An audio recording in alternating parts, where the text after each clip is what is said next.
Todos los colegios de la Compañía de Jesús tienen su origen y se alimentan, en su acción educativa, del proceso de maduración humana y cristiana de Ignacio de Loyola.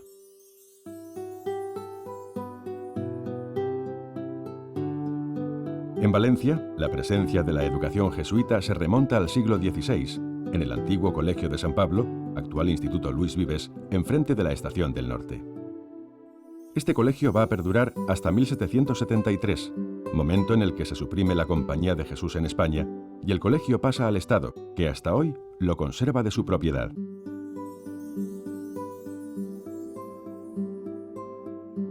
Después de la restauración de la Compañía en 1870, se inicia una nueva etapa en el Colegio de San José, en la Gran Vía. Será en principio un colegio de pago, pero ya en el curso 1908-1909 comienzan unas escuelas gratuitas que enseñarán, en horarios diurnos y nocturnos, una enseñanza primaria.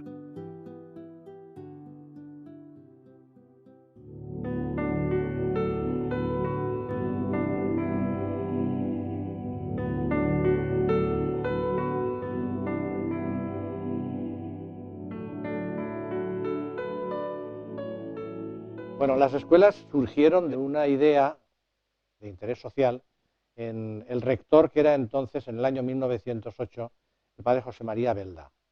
Pensó que debían de hacer un esfuerzo para atender a familias sin medios económicos, de tal manera de que tuviesen un mínimo de educación, la educación popular.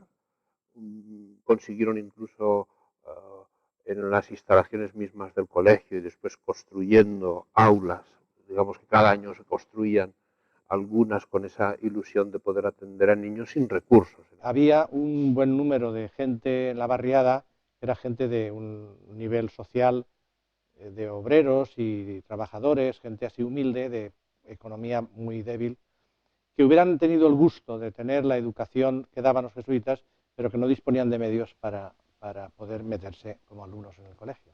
Y entonces ahí surgió la idea de crear unas escuelas gratuitas para esta gente, para estos niños. Había una barrera sociológica muy importante entre el Colegio de San José y las escuelitas de los niños pobres, su nombre ya lo dice, y que aquella barrera, pues, psicológica, aquella barrera existía, pero de forma clarísima. Ya hoy no se nos ocurriría hablar de escuelitas de niños pobres. Todas esas cosas siempre se te quedan un poco grabadas, ¿no? Esa diferencia de clases, ese interés también de los jesuitas pues, por formar a todas las clases sociales. Total que así nacieron las escuelas y estuvieron funcionando hasta el año 1922, en que se le encargó al padre Francisco Muedra que dirigiera esas escuelas. El padre Muedra se dedicaba a buscar de personas pudientes, el cual se cogía a Valencia y se la pateaba todas las semanas para buscar a unos o a otros para conseguir algo de dinero para seguir manteniendo la escuela.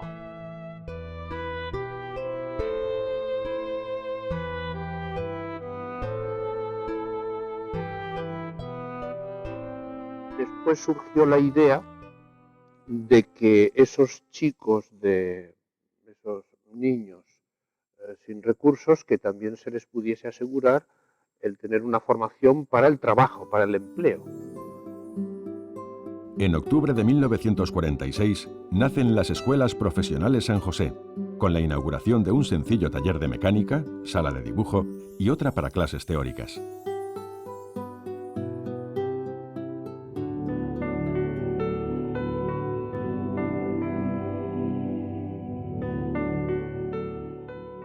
Dar a los hijos de los trabajadores, a los hijos de los obreros, darles el marco de enseñanza y formación y especialización que por su dignidad les correspondía.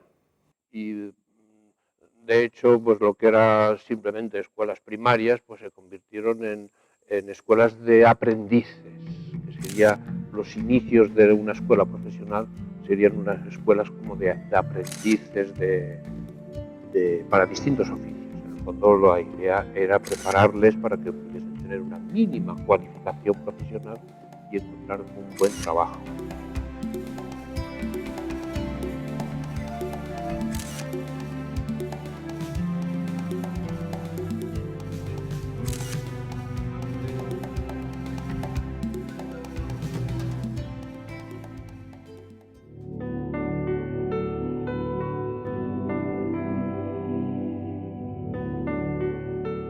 La situación económica se fue haciendo insostenible porque, claro, lo que se sacaba del colegio no cubría las necesidades cada vez mayores de la escuela, que había empezado con alrededor de 200 alumnos y estaba ya en 800. Claro, el gasto no lo podía resistir. Hasta que el año 1957 se le encargó, se hizo la situación tan insostenible que incluso se llegó a pensar en cerrar las escuelas. Entonces se le encargó al padre Fernando Casanova que se fuera a Madrid y viera a ver qué posibilidad había, tocando ministerios o lo que fuera, de que se pudiera resolver el problema. Me dijo eso, dice, es que tenemos un problema allí muy serio y queremos ver si usted nos asesora. Esa fue la misión. Nos dice cómo va la cosa y si conviene seguir adelante o cerrarlo. Yo le dije, mire, padre, como súbdito, con todo respeto, pero a mí, la idea mía, no es que me han mandado para enterrar a un muerto, sino para darle vida. Ahora yo haré lo que pueda. Y bueno, pues usted se apañará. Usted vaya a Madrid y indague y ve a ver. Y es lo que hice. Estuvo luchando por convencer a sus superiores. No era lógico, porque lo lógico era cerrarlas, no promocionarlas, y ahí creo que libró muchas batallas el padre Fernando Casanova en el orden interno. Yo no podía tomar esa actitud. Yo voy a intentar subirlas porque a mí me parece que es una obra de gran interés para Valencia. Y hay muchos niños que no tienen enseñanza. El padre Casanova, creo que esto es una de sus grandes labores, ilusionar en ese proyecto a la propia Compañía de Jesús y a todos los que colaboramos con él. Tuvo éxito y entonces el ministerio proporcionó unas subvenciones para poder tirar adelante, incluso, como entonces había nacido ya una incipiente FP, incluso pagó maquinaria y cosas para la FP, ¿no? Sí, padre Casanova en aquellos tiempos las obras que hizo al principio, lo primero que hizo fue en el patio hacer unos pilas de lavabos para podernos lavar cuando terminábamos en talleres, porque no se había... Y además con un techo de uralita para que no nos mojáramos. También hizo un aparcamiento de bicicletas donde podíamos dejar las bicicletas allí con seguridad para que no nos las quitaran. Hice una reforma de la fachada del salón de actos, de una clase y de un vacío arriba. O sea, subí un piso más, hice aulas para tener más posibilidades en su alumnos. Por eso hice aulas para poder acomodar a los chicos tal y como deben estar, con 40, con 50 alumnos primero, cobrando 30 pesetas cada uno al mes. Con eso es como lo que teníamos.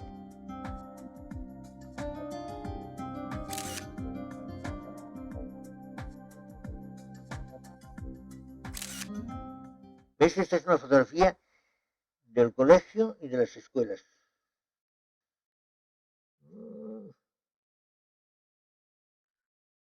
Madre mía. Sí.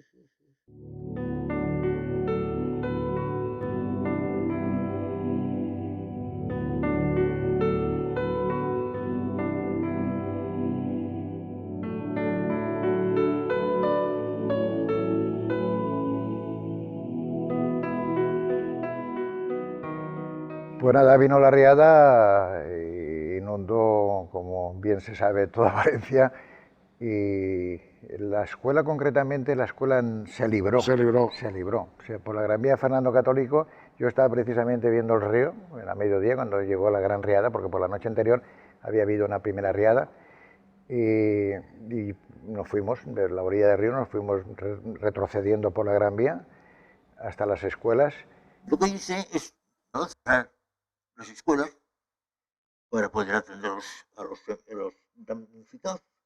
Y claro, los damnificados pues venían pues matrimonios, venían gente mayor, etc.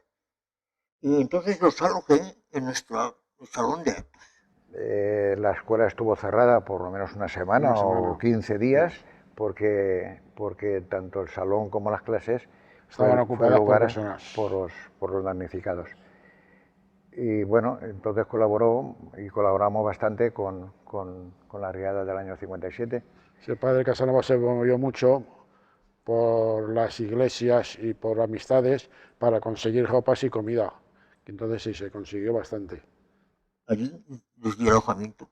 Entonces se hacían como sitios donde está la familia, padre, mamá, los chiquitos, todos alrededor, de unas cuantas sillas, y allí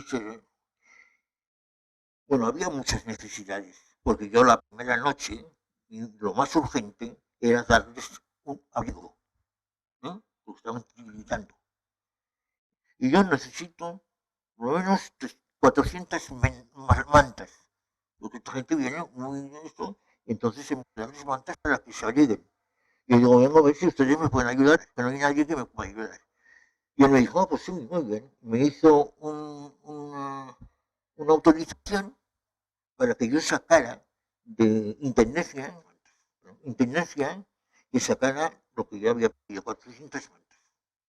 Y ya la primera noche yo regresé a las escuelas con 400 mantas. Y ya lo primero que hice es que se abrigaran esa noche, pero claro. Ya el padre Casanova se quedó como director de las escuelas y han funcionado hasta que en el año 64 se hizo insuficiente el local que había allí en la Gran Vía y se construyeron estas escuelas de aquí. Esta enseñanza va a tener una gran demanda y en 1960 se piensa en construir unas nuevas escuelas dedicadas a la formación profesional en las afueras de Valencia. Para poder lograrlo, se vende el solar del colegio en la parte que da a la calle Quart y con el dinero obtenido se comienza a construir las escuelas actuales.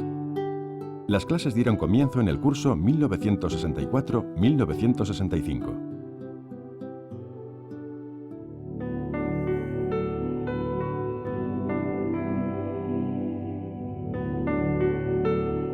Cuando vino provincial y me habló eso de que, mire, hemos pensado, a ver qué le parece a usted, hemos pensado, pues, buscar sitio para las escuelas y otro sitio para el colegio. Y entonces trasladarse las escuelas a su colegio y el colegio al sitio. Se pasó de unas escuelitas, así llamadas entonces, a la sombra del colegio, que vivían en estrechez de locales, de medios, etcétera, se pasó a un solar inmenso de casi 100.000 metros cuadrados para hacer un centro que yo creo que fue modélico en su momento. Y ya digo, el padre Casanova pues se lanzó y fue valiente y cualquier dificultad, tanto económica como de cualquier otro tipo, pues en fin, iba intentando resolver. Y estas obras se crean gracias a esas grandes figuras, ¿eh? Si no hay alguien detrás que es el que hace frente a las dificultades que puedan venir, luego no se hacen, ¿eh? Yo no quise hacer fiesta ni esto de la primera piedra. Y también nos pasó lo mismo cuando terminamos las obras, que empezamos a trabajar sin hacer ninguna fiesta, porque no me parecía ético. Y bueno, cada uno tiene una manera de pensar. Y esto lo hicimos totalmente privado, como hicimos también en la clausura.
Lo que hice es hacerme unas viviendas para los empleados y profesores que estuvieran económicamente mal, y entonces hacía un contrato con ellos. Tomás, que era el portero, y Rafael del Campo, que era el conserje, donde los jesuitas iban a comer, porque no había comedor aún aquí, y iban a comer a su casa. La vivienda era esto, la planta baja y el piso. En el piso les puse las habitaciones, y aquí abajo les puse una habitación para recepción o habitación para vivir. El tener en su mente, en su proyecto, ese detalle, creo que es de destacar. Mira, eso de ahí, la foto que sale ahí, es la primera comunidad de aquí. Ese es el señor Rafael Engrollaste. Belén, Rafael me dijo, mi casa es suya y suya es. O sea que yo, si estoy bien allí, con mucho gusto, le vamos a servir con mucho gusto. Y yo pues lo acepté con mucho cariño y muy agradecido.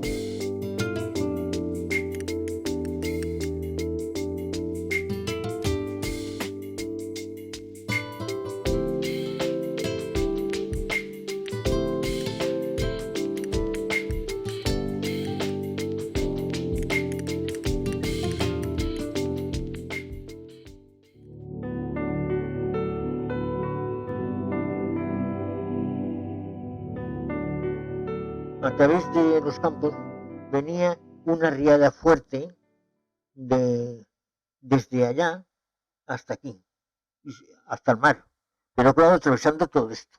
Se dejó el barranco este de aquí de Partena por unas lluvias, y entonces la valla que había ahí era muy floja, la tiró e inundó. Aquí en Talleres había 1 metro de agua.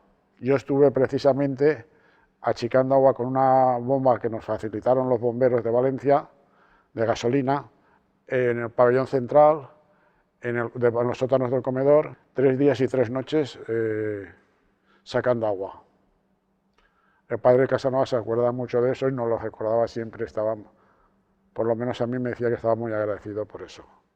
Y eso fue un bien para el personal, porque ahí sacaron todo el barro y arreglaron todo eso los chicos. Los chicos generosamente, ellos se ofrecieron y venían a sacar el barro. Lo que empezó, podríamos suponer, con 150, con 200 alumnos en unas aulas, por decirlo de alguna manera, prefabricadas, pues poco a poco fueron teniendo sus instalaciones, sus propios talleres, en los mismos solar del Colegio de San José, hasta la actualidad. En 1965 pues ya se inició en esta ubicación actual las nuevas escuelas profesionales San José. En 1974 se decide unir los dos colegios, el de la Gran Vía y las escuelas. En las escuelas se unifica la EGB y continúa la formación profesional ya existente, mientras que en el Colegio de la Gran Vía se mantiene temporalmente el bachillerato. La situación continuará de esta manera hasta que en el año 2002 se trasladan todas las enseñanzas a esta sede de Corts Valencianes.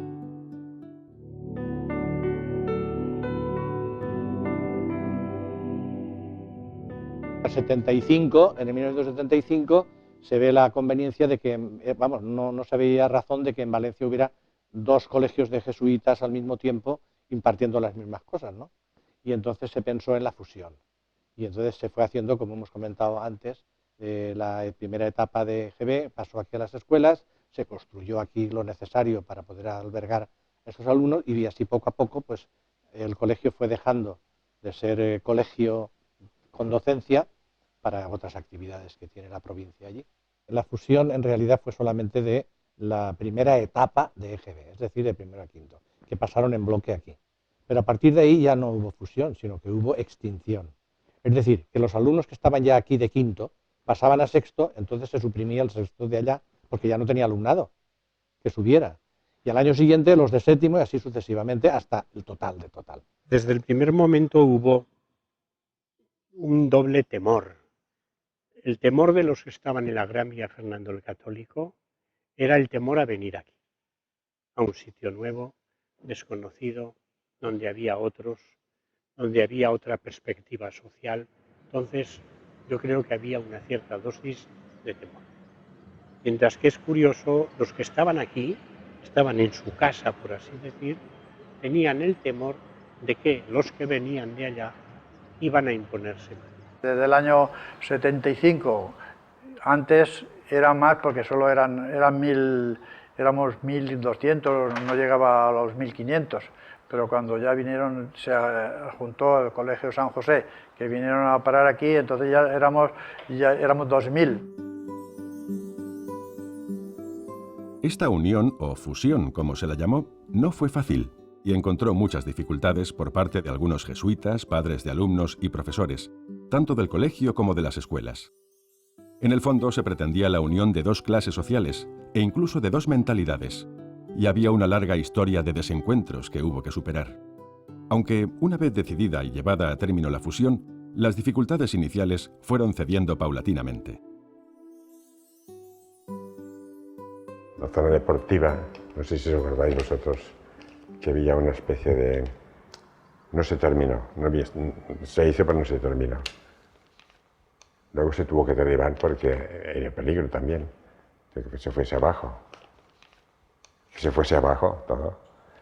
Hubo que quitar todo para los que habían puesto, reforzar las columnas también, quitar parte de columnas, la parte de atrás. La piscina ya la tenía hecha, pero no terminada. O sea, tenía hecha. Se podía uno bañar, pero aún faltaba pues, todo lo que después se ha hecho. Esto ha sido cosa en Porrón, eso que tuvo mucho gusto en hacerlo.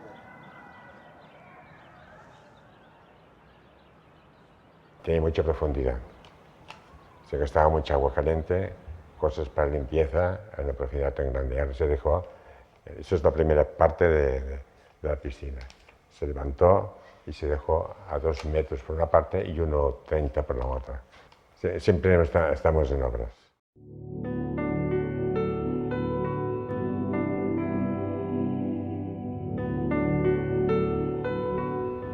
Estas escuelas han sido años complejillos, de mucho trabajo, difíciles, años en que se ha tenido que consolidar por un lado la primaria, nueva primaria, años en que se ha tenido que consolidar y crear la educación secundaria obligatoria, años que se ha tenido que crear los nuevos bachilleratos procedentes del campus de la Gran Vía, del colegio. Aquí veníamos profesores a constituir una secundaria que procedíamos de 3 sitios, de FP, del Colegio de la Gran Vía y de la antigua Educación General Básica. Nuestro organigrama de funcionamiento, sobre todo en la parte principal, que es la parte educativa, estamos claramente organizados como tres centros educativos, no como 3 colegios, pero sí como 3 centros, que son las 3 etapas fundamentales que tiene esta escuela. La educación primaria, con los 700 y pico alumnos, la educación secundaria obligatoria, con en torno a otros 700 alumnos. Después tenemos los bachilleratos y la enseñanza profesional, que son etapas posobligatorias, pero que queremos siempre cuidar muy bien. El bachillerato, pues porque queremos que nuestros alumnos ocupen un lugar en la sociedad, tengan una buena formación universitaria, y la enseñanza profesional, que no deja de ser realmente el punto de toque, casi como lo más peculiar de nuestro colegio, porque nació así.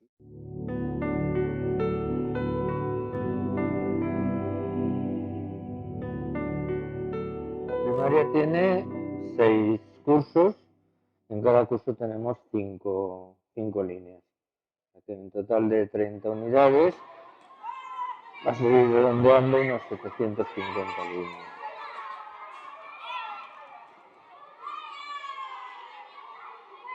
La ley casi lo único que dice es que sirve para pasar a secundaria, la otra etapa obligatoria. Eso, pues bueno, te puede valer en los aspectos académicos, ¿no? Que sobre todo en las áreas instrumentales, en lenguaje, en matemáticas, pues alcancen unos niveles adecuados para pasar a la siguiente etapa. Sí que creo que les damos también le damos mucha importancia a todo lo que es desarrollo de hábitos de trabajo.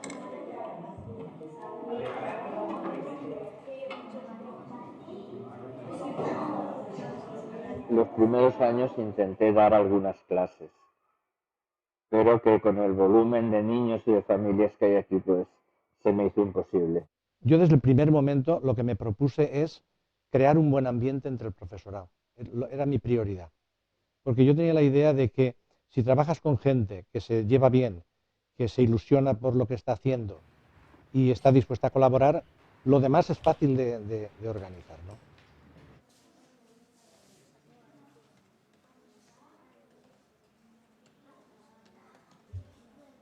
Profesores estamos en primaria 43. Y entonces, ¿cómo organizamos y cómo manejamos todo eso? Pues yo creo que uno de los logros importantes que hemos tenido es el crear y mantener comisiones de trabajo.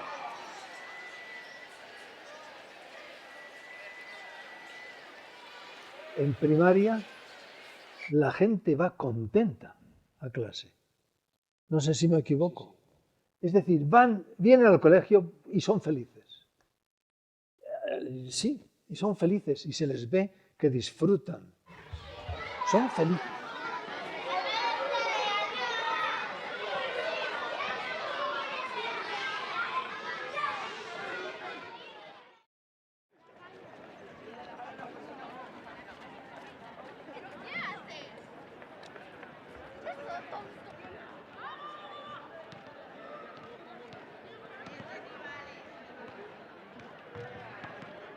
La secundaria básicamente está formada por tres realidades con características distintas o diferentes, ¿no?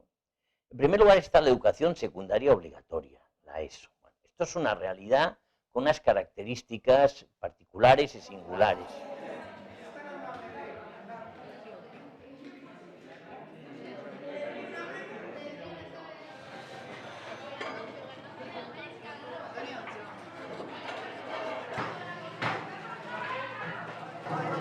Personalmente creo que es en la actualidad la etapa central, no solo geográficamente en las enseñanzas medias, sino también es la etapa reto pedagógicamente.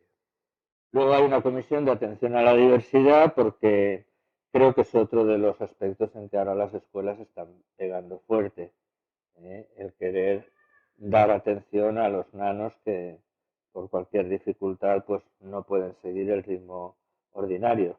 Ahora mismo en primaria contamos con un programa de compensatoria, tenemos también un aula de apoyo a la integración, tenemos el gabinete psicotécnico, entonces intentar utilizar todos los recursos que tenemos al máximo para que estos nanos pues puedan seguir el ritmo normal o puedan incorporarse al ritmo de su curso con facilidad. La atención a la diversidad se hace viva o se tiene que hacer viva en cada aula y en cada instante. De manera que es uno de los retos que está siendo analizado de una forma más crítica por la dificultad que implica técnicamente en un grupo de 30 alumnos, por ejemplo, en la ESO, ser capaz de atender a cada uno según sus necesidades o cada uno según sus posibilidades.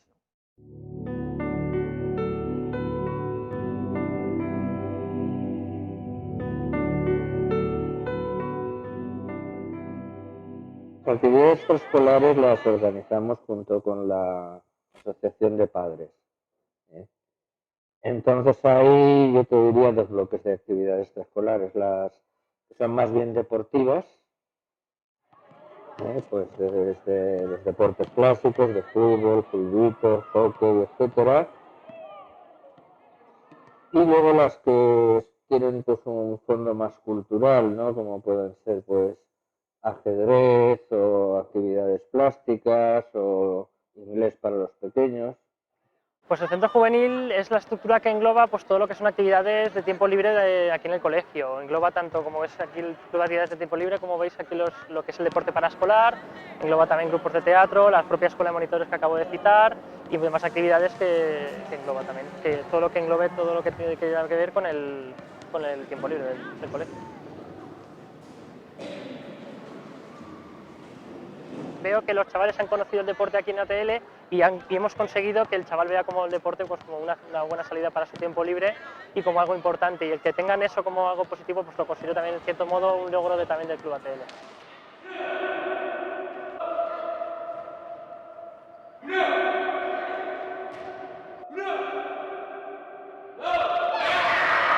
Tenemos toda una dimensión de formación humana que queremos transmitir a nuestros alumnos y a nuestras alumnas. ¿Qué es lo que hemos querido inculcar a nuestros alumnos? Esta es la pregunta que me hago. En las tutorías, en las convivencias, en la pastoral. Estamos queriendo inculcarle a nuestros alumnos unos valores de solidaridad, de compromiso. Todo teórico en un principio, pero que después se tienen que plasmar. Hay un bagaje de la parte formativa del alumno que es sorprendente y que muchas veces lo damos como normal y no lo es. Campañas seguimos haciendo las de siempre, las del domo, la de ropa usada, la de Navidad y la de Manos Unidas. Y van muy bien y los niños colaboran y no ponen pega ninguna.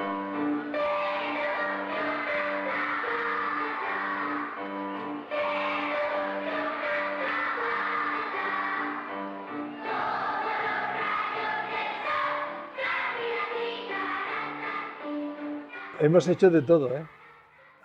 Yo recuerdo haberme vestido de fallero, pero auténtico fallero con la señora, el payeter, como si fuera el payeter. Y de todo, nos han hecho hacer de todo. Tienen que hacer, yo qué sé, una canción, cantar una canción. Pues los 125 del curso. Es que los de tercero tenían que representar un Belén. Los 125 de tercero.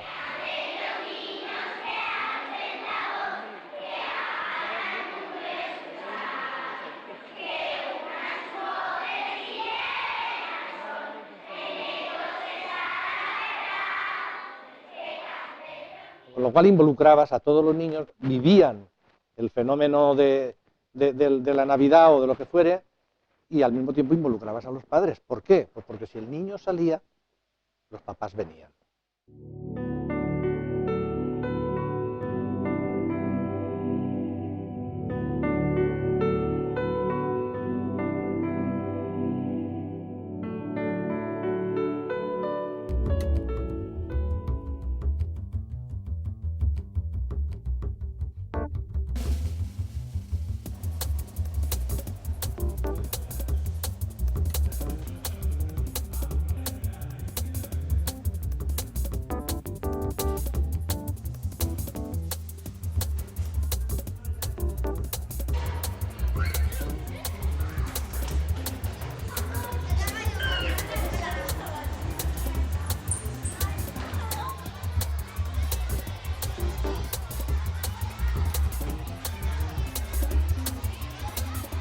Cuando yo vine a las escuelas ya había comedor. Entonces aquí en las escuelas había un grupo de religiosas franciscanas de la Inmaculada. Y esas religiosas se cuidaban principalmente de la enfermería de los niños, de la sacristía de comunidad y del comedor de los niños. Y esas religiosas eran las que servían en el autoservicio, eran ellas. Y también las que cuidaban un poco de los niños pequeños. Yo vi lo que había y yo me di cuenta enseguida de que yo solo no podía, con el número de niños, aunque entonces era un número muy pequeño, pero que yo no podía, que necesitaba ayuda. Lo dije en el APA y entonces 2 o 3 mamás del APA vinieron al comedor.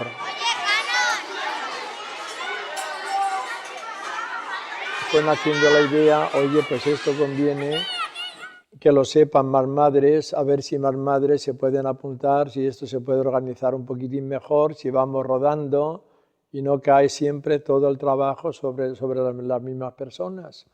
Y de ahí poco a poco pues fue naciendo las madres del comedor y se fue organizando en turnos hasta llegar pues a este momento actual.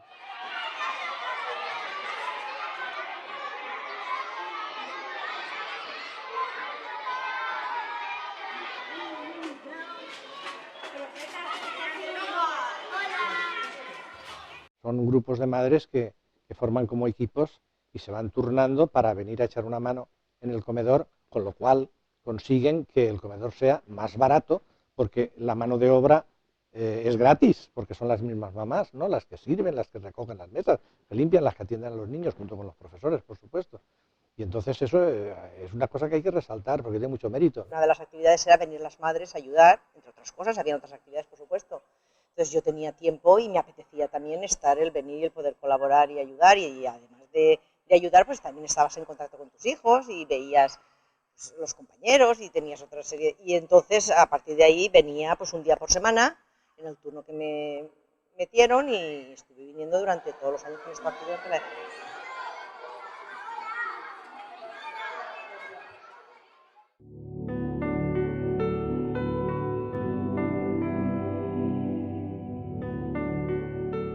El segundo bloque lo forma el bachiller. El bachillerato, por tanto, tiene otros planteamientos y hay que cambiar un poco de mentalidad porque entramos en una dinámica distinta.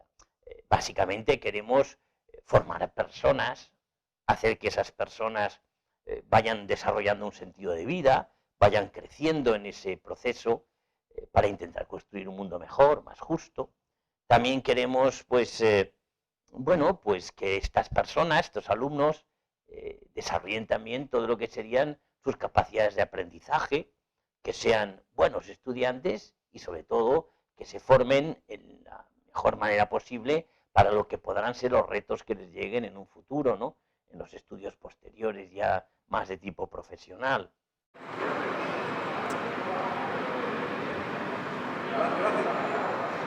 Los ciclos formativos que tenemos son de grado medio y de grado superior. Al grado medio sabéis que se accede después de la ESO y al grado superior después del bachiller, aunque hay una prueba de acceso y posibilidades de acceder de grado medio a grado superior.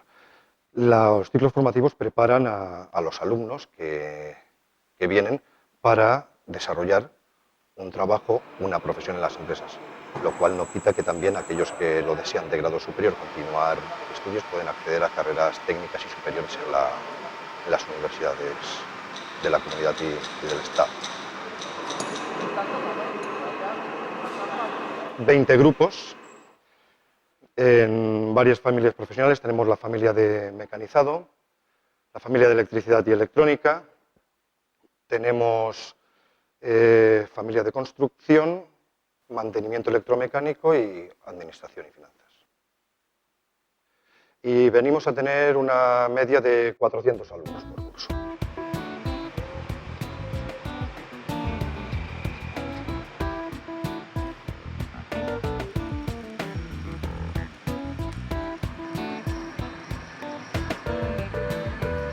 La aceptación de nuestro alumnado a nivel de empresa ha sido muy bueno y ha tenido una gran demanda a lo largo de toda la trayectoria de la escuela, no solamente ahora, sino a lo largo de los años de la historia de la escuela. Se nos han ido los alumnos antes de terminar, por la buena aceptación que tenían como buenos profesionales.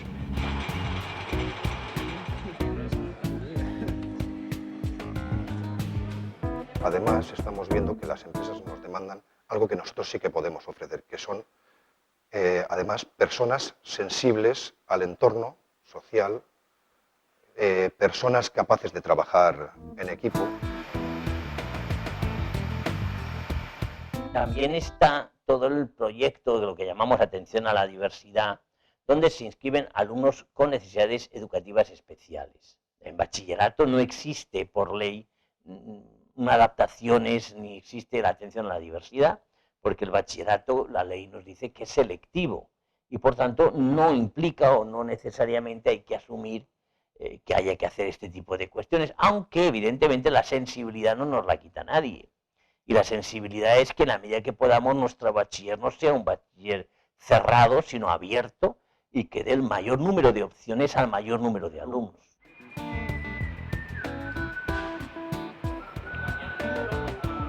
Luego, desde la antigua formación profesional nos lleva algo enormemente rico, que es lo que ya digo antes llamábamos atención a la diversidad, pero por llamarlo así, en realidad es un tipo de atención a chavales con necesidades educativas especiales.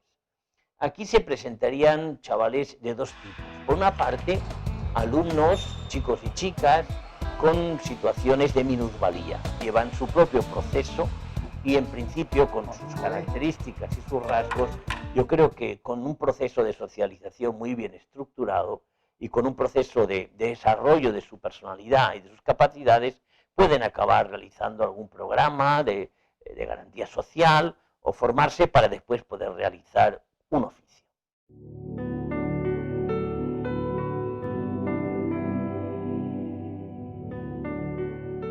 Tenemos un potencial humano muy fuerte en las industrias y en las empresas y en las profesiones en Valencia. Desde que se fundó el colegio y estas escuelas en conjunto, podemos hablar de cerca de 40.000 antiguos alumnos. Los cambios que supone la nueva sociedad, la nueva estructura, todo eso es un reto. Y en mi opinión ese es el gran reto. El ser capaces de, sin renunciar a nuestra tradición, adaptarnos a lo que nos trae la nueva sociedad. Nuevas necesidades, nuevas exigencias para las personas también, nuevas capacidades. Me siento con una paz y una alegría, bastante alegría porque veo que esto ha ido continuando y mejorando. Ha ido en la misma línea de luchar por los jóvenes y por la igualdad de oportunidades entre todos los jóvenes. Me gustaría transmitir, como algunos compañeros también lo están haciendo, esa ilusión de futuro y ese proyecto continuo de ver cómo lo podemos hacer mejor juntos siempre, familias, personal y alumnos también, participando en ese proyecto de crecimiento y de maduración.